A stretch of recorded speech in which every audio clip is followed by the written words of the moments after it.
You're listening to an Airwave Media Podcast. This is the Useless Information Podcast. I am Steve Silverman. Useless information. Hi everyone, I hope you're doing well. Welcome to the third episode of the Useless Information Retrocast. Today I have a bunch of interesting stories to share with you, so let's just dive right in and get to the first story. Well, on June 5th, 1926, Mary E. Mooring and Roy Hinton Matthews were married in Newport News, Virginia. Their romance began when the two met at a funeral that was being held in the boarding house where Mrs. Matthews lived. The newlyweds then spent 2 days honeymooning at a Roanoke hotel before they returned home. Now, lots of people get married each and every day of the year, but I have to tell you, very few of them have the news of their nuptials published in newspapers across the entire nation. So clearly there was something very unusual about their marriage. And it wasn't that the two had known each other very long. The bride told a reporter, quote, "We have known each other for about 2 months." Of course, we've all read stories of people who just known each other for hours and they got married, so there's really nothing unusual here. And I have to tell you, it wasn't that this was Mary's third marriage. She was born in North Carolina, and she married her first husband when she was just 16 years old. Her second husband, a guy named Thomas R. Mooring, he had passed away just 9 months prior to this marriage. But again, there's nothing unusual about this. Think about it. Lots of people get married shortly after losing a spouse. What got this couple in the press was their great age difference. You see, Roy had just turned 20 years of age and Mary was 72 years old. A 52-year age difference. And that may not be a world record, but it really was unusual. It still is highly unusual. The bride seemed very happy with her decision to marry Roy. She told the reporter of another couple that had a 54-year age gap and they had been happily married for several years. Quote, "I don't think we made a mistake," she added. "I've always said I expected to live to be 100 years old. If I do, that leaves us 28 years and we expect to be happy together." So I know what you're thinking. Would this marriage last? The overall odds are certainly against these newlyweds. Well, sadly, the marriage failed. While there's no record of exactly what happened, Ancestry does have a copy of their divorce certificate, and it does offer up a hint, a big hint. You see, Mary was the one who asked for the divorce. After 4 years, 11 months, and 6 days of marriage, their wedded union ended on May 11th of 1931. The reason Mary gave for the divorce was adultery. Roy went on to remarry in 1933, and he did have one daughter. He passed away on November 28th, 1956, at 50 years of age. Now, the question I had was, did Mary make it to 100 years of age? I have to tell you, I was unable to locate any information on her, at least after her divorce, so I'm not really certain. But there was a one-line legal notice in the December 24th, 1945 publication of the Newport News Daily Press, and it read, quote, "Estate of Mary E. Matthews, address unknown." Now, assuming that's the correct Mary E. Matthews in Newport News, she would have been approximately 91 years of age. Not quite 100 years, but close. You know what? We'll give her credit. She had a long life. So here's a question for you. Unless you've been living in a box and cut off from all of the world's news, you've probably seen pictures of the mass evacuations of people from Afghanistan as the United States pulled out of that country. There were pictures of airplanes loaded with people, reportedly as many as 640 people at a time, taking off from the Kabul airport. My question for you is, what is the greatest number of people ever carried on one single airplane flight? Now, you probably don't know the answer, so just give it a rough guesstimate. How many people were carried on that one single flight? Well, hang around for a bit and I'll let you know the answer at the end of this podcast. On Friday, January 30th of 1953, 16-year-old Yvonne D. Fonda was arrested for cursing while skating at the Flushing Park skating ring in Queens, New York. Now, Yvonne lived with her mother at 13909 Fifth Avenue in Flushing, and she was attending Queens College at the time. The incident began when Yvonne was attempting to do splits on the ice. You see, every time she fell, she was simply let out an expletive. The management felt that the rink was too crowded for her to practice her splits and all that fancy skating, so they requested that she stop. Not only should she stop that fancy skating, but she should also stop using the foul language. But she refused and just returned to the ice and continued on with the curse words. So an attendant asked patrolman Gerard Stanton to remove Yvonne from the ice, but she put up an incredible fight and he was left with no choice but to arrest her. He would later testify, quote, "Not only did she resist, but she used words that shocked me." While appearing in weekend court, Magistrate Charles F. Murphy asked Yvonne's mother if her daughter cursed at home. Quote, "Yes, Your Honor, she frequently does." But Mom also admitted to cursing quite a bit herself at home. Murphy told Yvonne, quote, "I have a daughter 18 years old. If she made it a practice to speak to her father or mother in that fashion, she wouldn't be able to sit down for a week. What I'm going to do is very unusual. I don't generally set such a high bail on adolescents, but I want you to have a chance to sit quietly for a few days and reflect." The judge set her bail at $1,500. That's nearly $15,000 today, and he advised Mom not to post bail. Yvonne was sent to the Woman's House of Detention.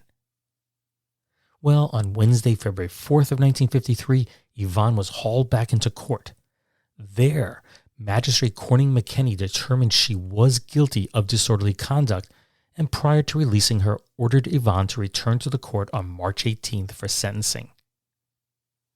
When March 18th rolled around, Yvonne brought her lawyer. He was Edward Condren, and he told Magistrate K. Irwin Shapiro that Yvonne came from, quote, "an old American family on her paternal side," and he added that one of her forebears was an early judge. Condren also decried Yvonne's 4-day imprisonment, pointing out she had been placed in a cell with 3 female communists and a pickpocket. Oh my. Anyway, he suggested that it was, quote, "a monstrous crime when a girl of 16 or 17 is placed in confinement and forced to consort with people of the type." Well, in the end, Shapiro gave Yvonne a suspended sentence, noting that she had a, quote, "brilliant record in school." He felt that by placing her on probation, which was another option, that would have interfered with her studies. Here it comes!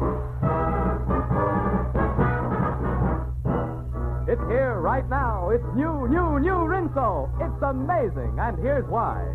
New Rinso contains Solium. S-O-L-I-U-M. Solium, the marvelous sunlight ingredient. New Rinso with Solium was developed in the world-famous laboratories of Lever Brothers Company. New Rinso with Solium washes white clothes whiter than new. I repeat that. White clothes come out whiter than brand new, and furthermore, New Rinso with Solium makes washable colors look brighter than new. And I repeat that. Washable colors look even brighter than brand new. No other soap in the world can make these claims because no other soap contains Solium. New Rinso is so safe for clothes, so kind to hands. Don't delay. Get it right away. New Rinso with Solium.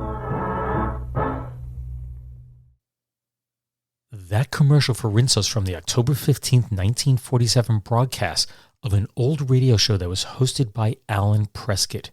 Now, it's spelled Prescott, but he pronounced it Prescott. No show titles provided with the MP3 that I ripped this commercial from, but I do suspect it's from a show titled Time Out. And it was a show where Prescott would have a little bit of a chat with his audience, and he'd tell them of the latest movies and upcoming radio programs and so on, and then he'd play some music.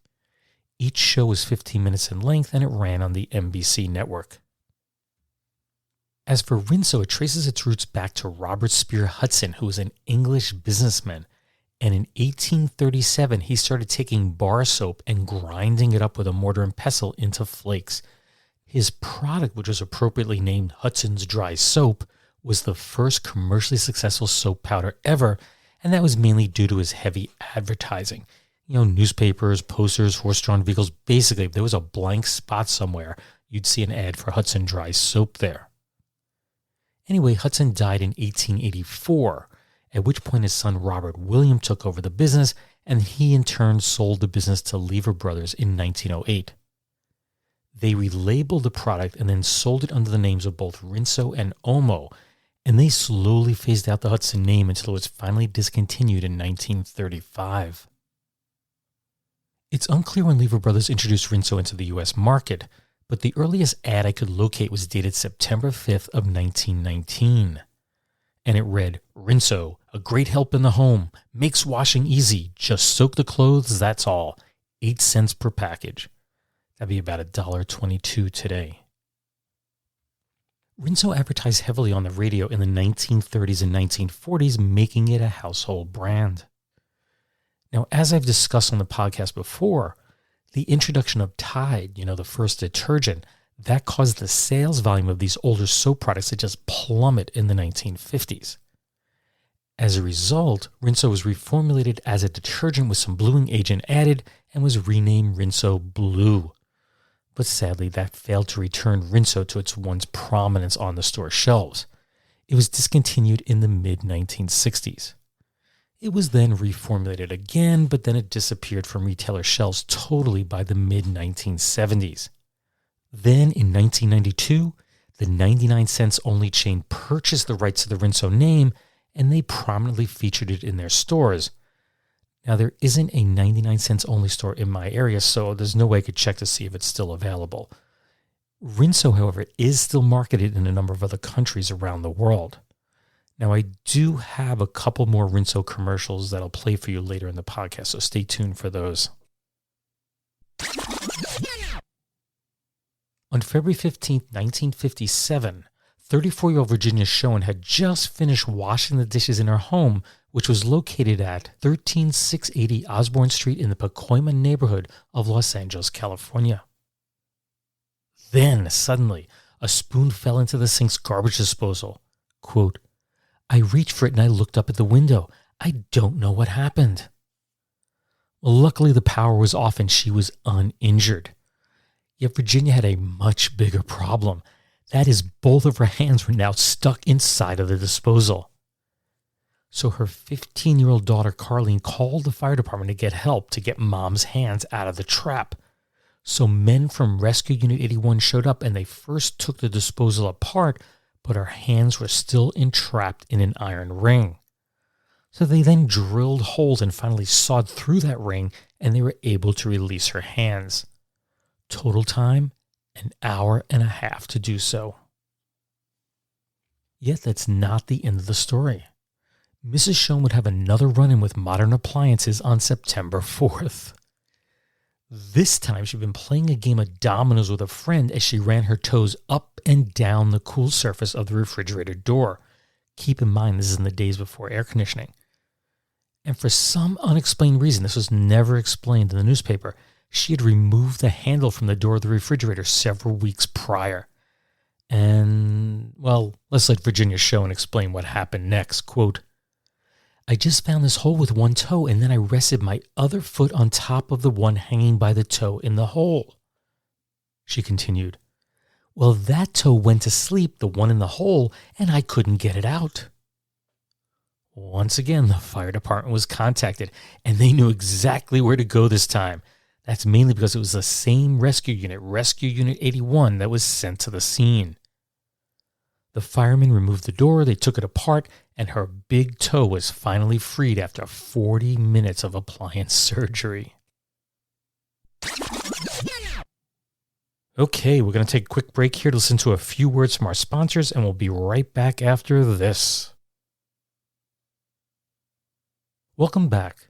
It's time for Footnotes to History, and these are 5 short little stories that really don't need any further research, and they were typically syndicated in newspapers across the United States and sometimes around the world. There's really nothing to add to them, so I'm going to read them word for word. And before I read the first one, I should just let everybody know, in case you don't know, some of you may not know, who John Bull is. John Bull is the personification of England, very similar to Uncle Sam here in the United States. And this is titled Talk German, Look Lovely. And its subtext is, English language deforms the mouth, a nobleman says. London, January 16, 1914. Exclusive dispatch.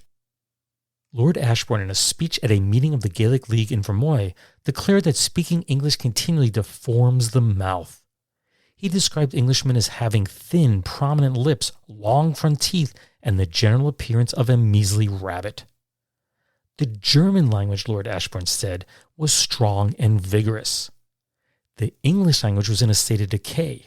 John Bull's future, said Lord Ashbourne, was behind him.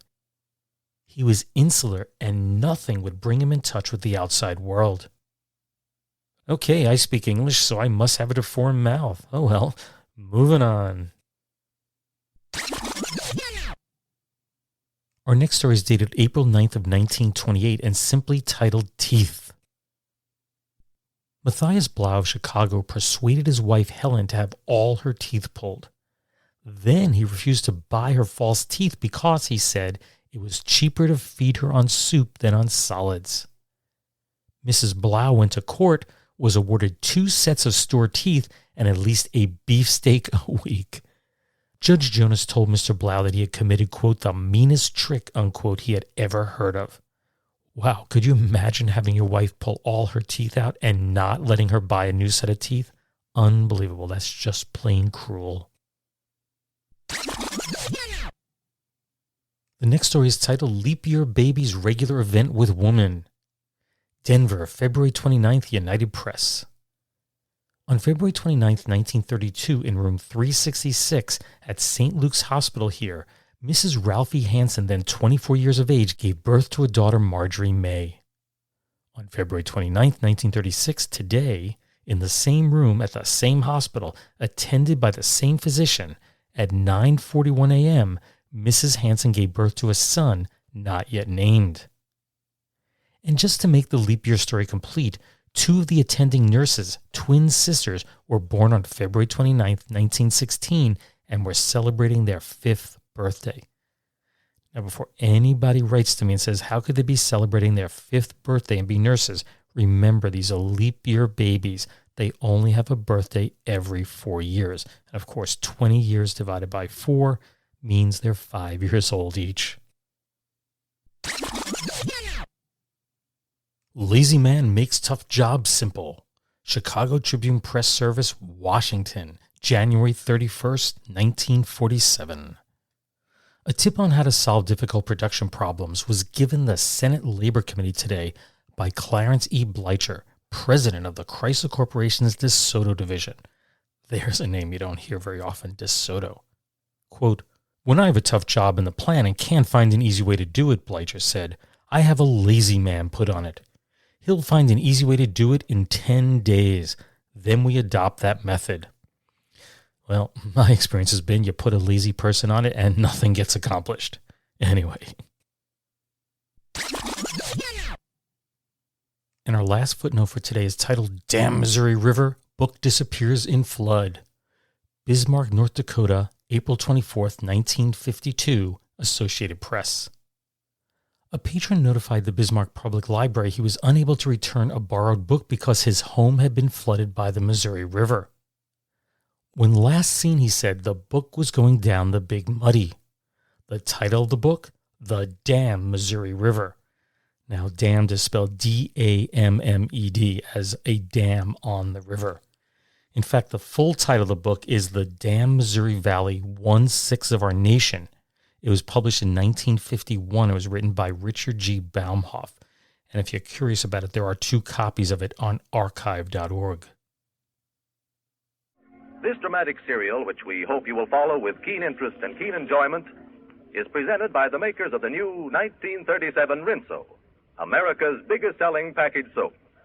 And appropriately so, because Rinso plays a dramatic part in millions of American homes.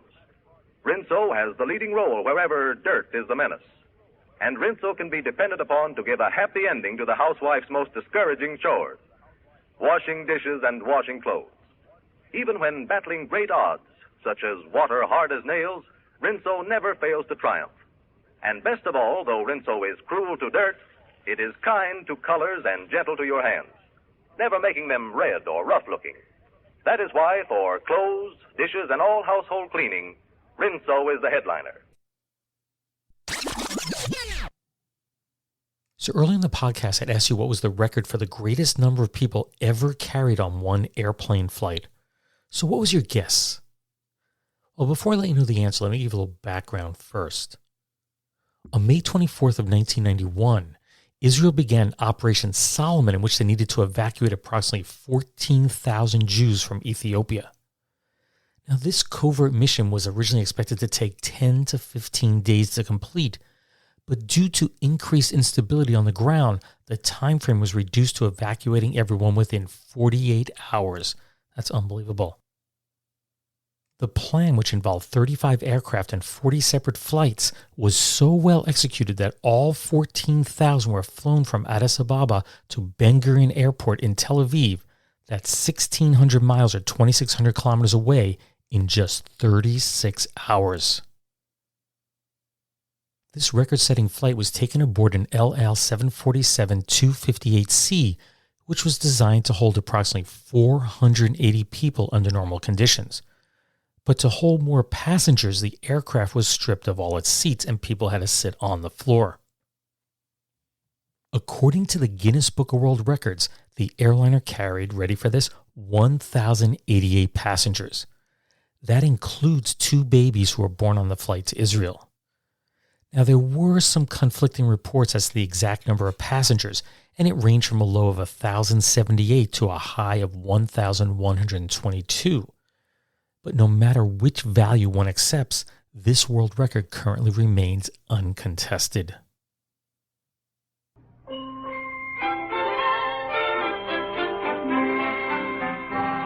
You know, getting the whitest, brightest possible wash you can is much more important than ever these summer days. That's when it shows up the most in women's dresses, men's shirts, and children's play clothes. Well, new Rinso with Solium gives clothes a brilliance that you've never seen before. And if you'd like to prove it, try this. Do your next wash with Rinso. Then compare it with any other wash you've ever seen. You'll find that your white clothes are actually whiter than brand new, and your washable colors even brighter than new. That's because of Solium, the amazing scientific sunlight ingredient that's in new Rinso and in no other soap. Rinso with Solium is an entirely new idea in washing clothes. It really gets them whiter and brighter than brand new. See for yourself. Do your next wash in new Rinso Soapy Rich Suds. Rinso is so safe and so kind to your hands. Find out for yourself how new Rinso with Solium, even on rainy days, puts sunshine in your wash. I have to say, after listening to that commercial, which is from the July 20th, 1948 broadcast of a series called Call the Police, I'm not really sure how they can call Rinso new. I mean, it is the oldest soap that's ever on the market. Also, that previous commercial, the one I ran before that, that was from October 19th, 1937. It was a broadcast of a series called Big Town. This particular episode starred Edward G. Robinson. And that shows more than a decade before Call the Police. So how could the product be new? Anyway, I guess you can call anything new if you want. Well, that brings this third Retrocast to a close. If you have any comments or suggestions, feel free to contact me. My email address is steve@uselessinformation.org, and there's also a contact form on my website, which has the same address, uselessinformation.org. You can also use Facebook Messenger to get in touch with me. Just a reminder, my new book, The Flipside History, is currently available. You can also check out my 2 previous books. Those are Einstein's Refrigerator and Lindbergh's Artificial Heart. And all 3 of those books are collections of long-forgotten, quirky, true stories, just like the ones you always hear on this podcast. Be sure to subscribe to the Useless Information podcast through your favorite podcast platform, and you'll have immediate access to new episodes when they're released. My Twitter feed is @UselessInfoCast, and be sure to like the show on Facebook. Anyway, I'll be back in a couple of weeks with the next podcast, and thanks as always for listening, and take care, everyone. Bye.